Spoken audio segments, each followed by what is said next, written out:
So this is Easter weekend, and it's actually the centennial year for Ezion Fair Baptist Church in Wilmington, which means that there will be much reason to rejoice at the church, and we're happy to have the pastor, Christopher T. Curry, here to talk about what's happening at Ezion Church. So first of all, welcome to the Wilmington Show. Thank you. And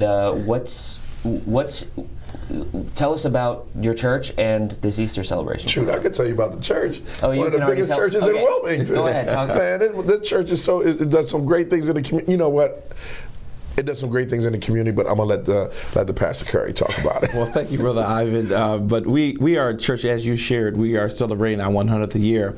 We have over 50 different ministries, and we do have an urban agenda to make sure that we're not just having worship experiences, but we're serving God through people.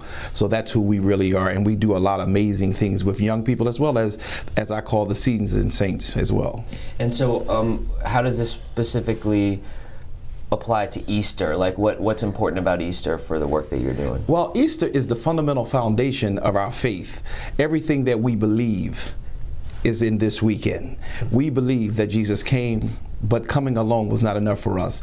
He died that we might live. So this is the fundamental basis for all Christians throughout, all those who are Christian and a part of the Christian faith. Nice. Now, one interesting fact about Ezion is that I just learned is that in the centennial, this is a 100-year-old church, there have only been 4 pastors? Only 4. Unbelievable. And as a matter of fact, when I first came to Ezion Fair, I thought they had that wrong because I've been a part of churches where every other month they have a new pastor.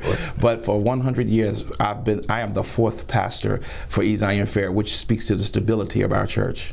Now, what does Easter Sunday look like in your church? Now, I follow a bunch of your members, and I always see that the great things that you're doing in the community, the step teams that you have, that's outstanding for the youth. But tell us what Sunday looks like.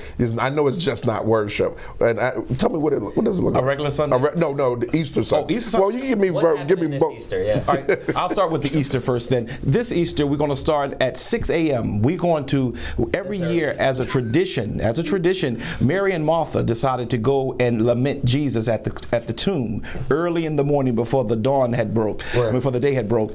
And we're going to have our first service at 6 a.m. and we're going to come in, we're going to celebrate. The choirs will be singing, I'm going to be preaching, and it's going to be a festive time. Normally that's about an hour and a half service. How's the choir, by the way? Oh man. Is it the best choir? You ever been to a black church? Yeah, I've been to a black church. I'm saying, is this? I know that there's competition among choirs. Like, is it a really good choir? The choir is amazing. It's really good. Yeah. I'll have to send you a CD. Honestly, I gotta say, send a CD. We gotta send him an invite. I gotta say, my wife goes to a church. And the music's not that good. Oh. What'd you say? Anyway, go. I have to say that because a part of the celebration is that we definitely need to have good music. You gotta have good music. Yes. But then that's at the 6 a.m. service, and then we'll leave and have breakfast, and then we'll come back at 11 o'clock, and we're going to do, I'm not going to be preaching, but we will have music, and if you really want to get a chance to hear our choir, it would be wonderful to come this Sunday because our choir will be doing music for the birth, then it's going to hit the life, and then the resurrection of Jesus Christ, music that will reflect each aspect of it, and we'll have some drama as well as a part of it. There's a lot of drama going on in Wilmington this year, isn't it? A lot of drama.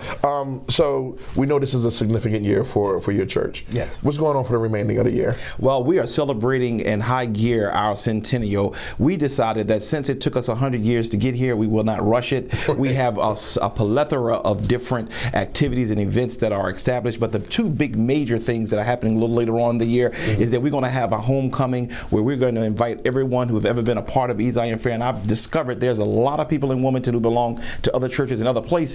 Right. And may not even be church, who we're inviting to come back for our homecoming, which will be a full weekend. We're going to have the Battle of the Bands, the HBCU bands. Right. We're going to have step show. We're going to do all the non-traditional stuff just to really engage the community and get the community moving. And then finally, we're going to have our later on in the year, which is in December, we're going to have our Centennial Ball Founders Weekend, and we got a special guest that we haven't come. I can't announce that over the air. Well, you can come back and you can come back. There's always There is a secret. It There's has to always a be. secret. It has to be.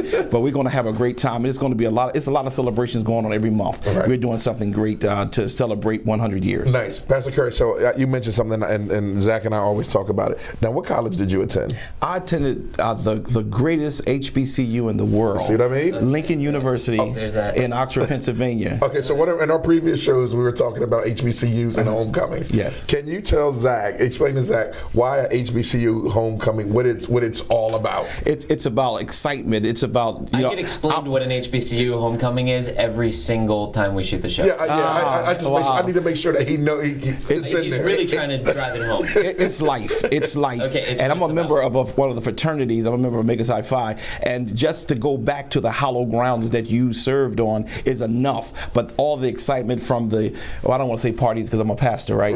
Okay, so I won't talk about the parties. The get-togethers, right? Right. And we just come together and we remember all the days and the times that we had from our period, whether it be whatever period that's there. All right. Damn. Well, thank you very much for coming on Thanks the for coming, Show. man. And once Appreciate again, it. this Sunday starting at 6 a.m. Yes.